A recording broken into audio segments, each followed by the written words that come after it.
Comment faire une bonne veille informatique? C'est la question qu'on va se poser aujourd'hui dans ce nouvel épisode de la chaîne podcast de la pérennisation de vos projets IT, de vos projets de développement IT.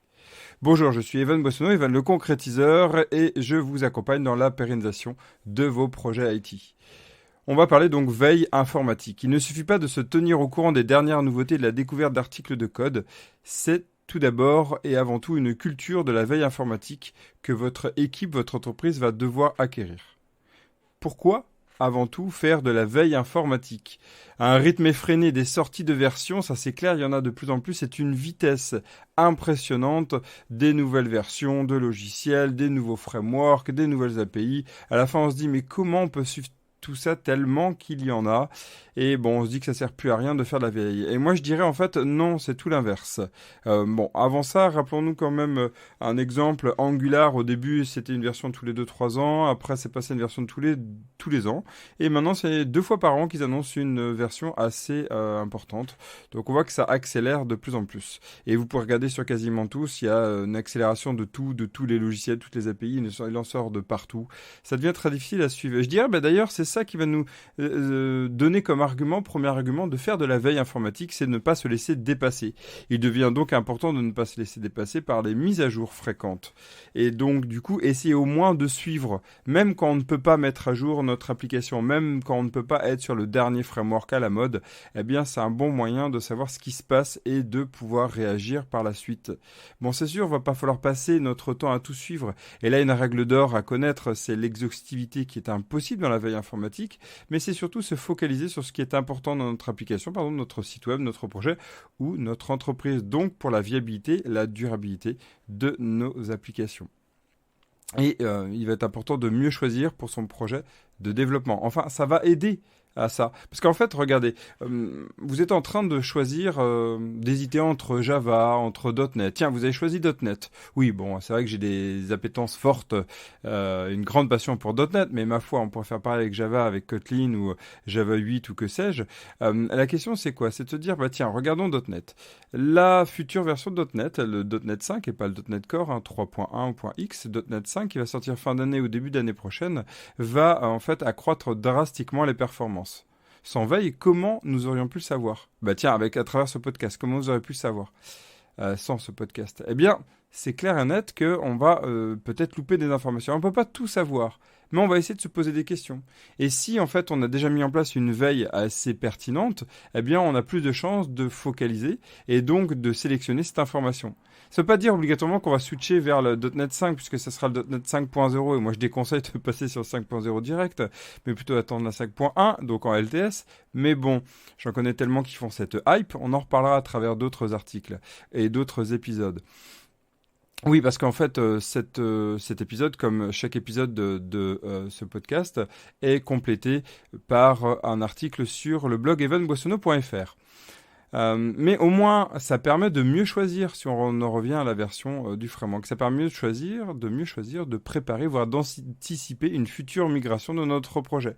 Et donc, de le prévoir dès le début du développement. Et oui, c'est un bon moyen d'anticiper ce genre de choses. Et on peut le faire, bien sûr, au moment où on réfléchit au projet. Mais si on le savait un peu avant, ça nous fait gagner du temps. Ça permet aussi d'apprendre et de s'améliorer. La veille ne s'arrête pas à la découverte des API, des frameworks et des langages. La veille, c'est aussi apprendre à apprendre. Je m'explique aujourd'hui encore plus qu'il y a quelques années, de nombreux développeurs, de nombreuses développeuses euh, partagent leur découverte, leur apprentissage, leur savoir. Et pas qu'à travers leur blog. De véritables communautés sont nées via des sites spécialisés, par exemple Medium ou Dev2, etc. Et en suivant plusieurs sites, blogs ou en s'abonnant aux mises à jour, vos équipes vont aller, et vous-même, hein, allez pouvoir apprendre ainsi. Et apprendre à apprendre, découvrir de nouvelles choses. Pour moi, ça fait partie de ce que j'appelle l'auto-apprentissage aussi.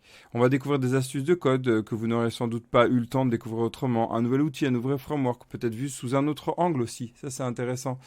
Et à faire aussi de la micro-veille à travers des articles top 10 ou résumés d'autres blogs.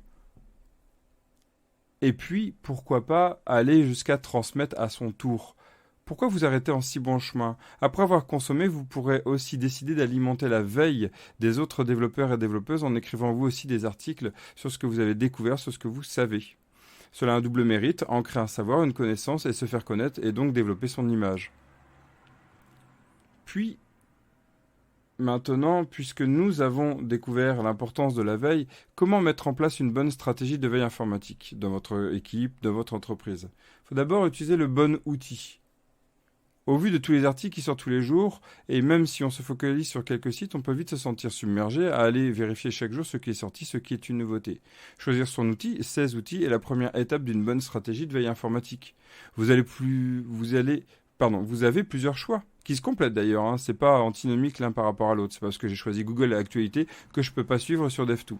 Donc l'idée, c'est par exemple d'aller voir Google Actualité. Alors je le déconseille parce qu'il est trop centré news, mais allez plutôt sur Google Alert. Vous allez pouvoir créer des astuces, créer des liens sur Google Alert. Je pourrais vous montrer, en fait, je vous ferai une vidéo à travers YouTube ou même à travers un podcast, mais je pense que c'est plus visible à travers YouTube de comment faire. Donc il y aura un petit tuto là-dessus. Utiliser un agrégateur comme Feedly. D'ailleurs, j'ai fait une vidéo là-dessus, je vous invite à aller la voir. Elle est très intéressante et permet de voir comment bien mettre en place Feedly. Mais ça peut être autre agrégateur, hein, il n'y a pas que Feedly.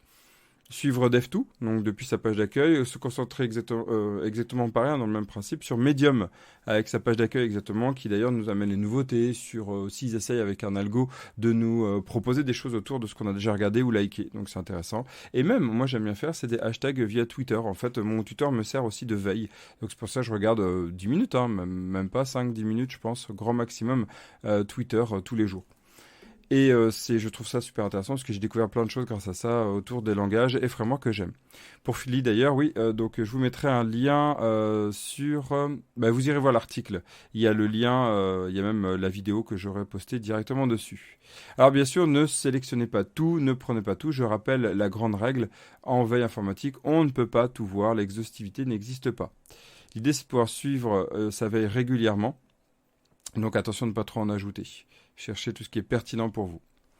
Alors, la veille, c'est une veille à plusieurs niveaux pour moi. C'est la veille d'abord pour soi.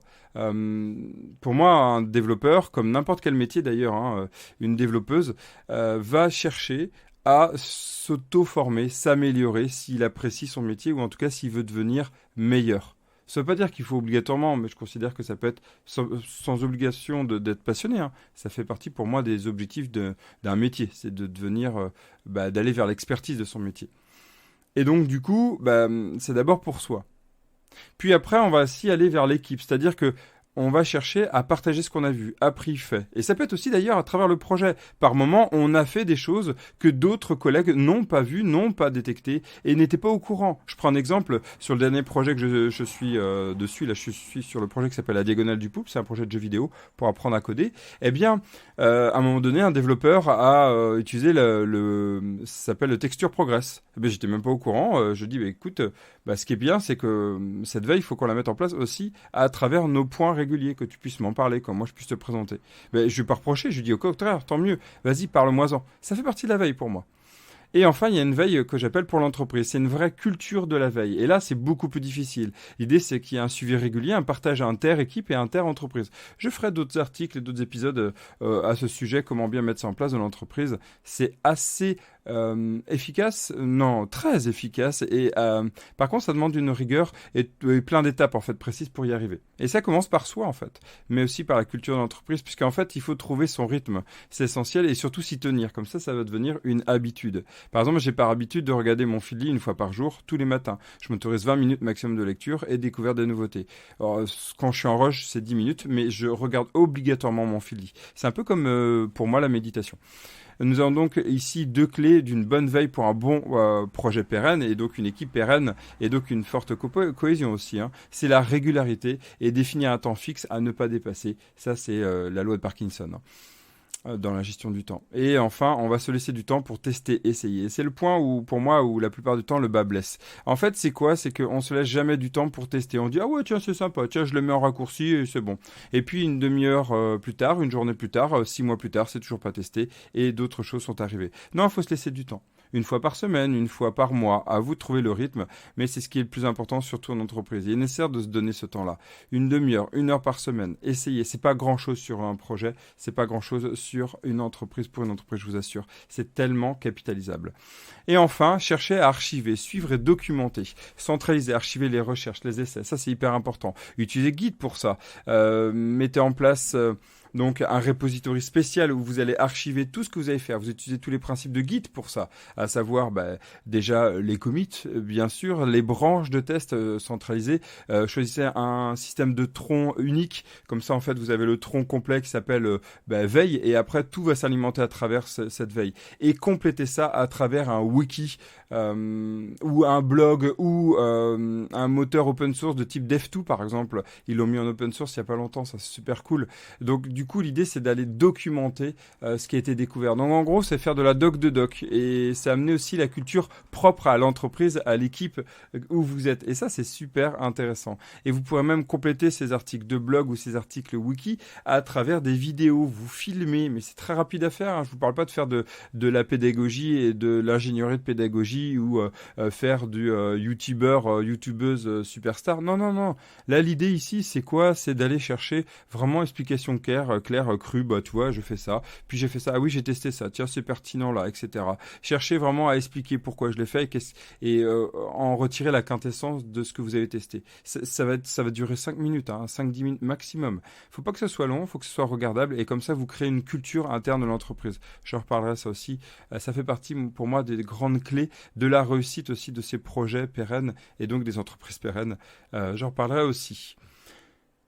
Parlez-moi-en, laissez-moi des commentaires à travers ce podcast un peu difficile, mais allez sur le blog evanboissonneau.fr, il y a l'article qui est lié. Allez aussi sur la chaîne YouTube, je vais faire une vidéo dédiée à ça, et laissez-moi des commentaires sur quelle stratégie de veille vous avez mis en place et comment ça se passe chez vous.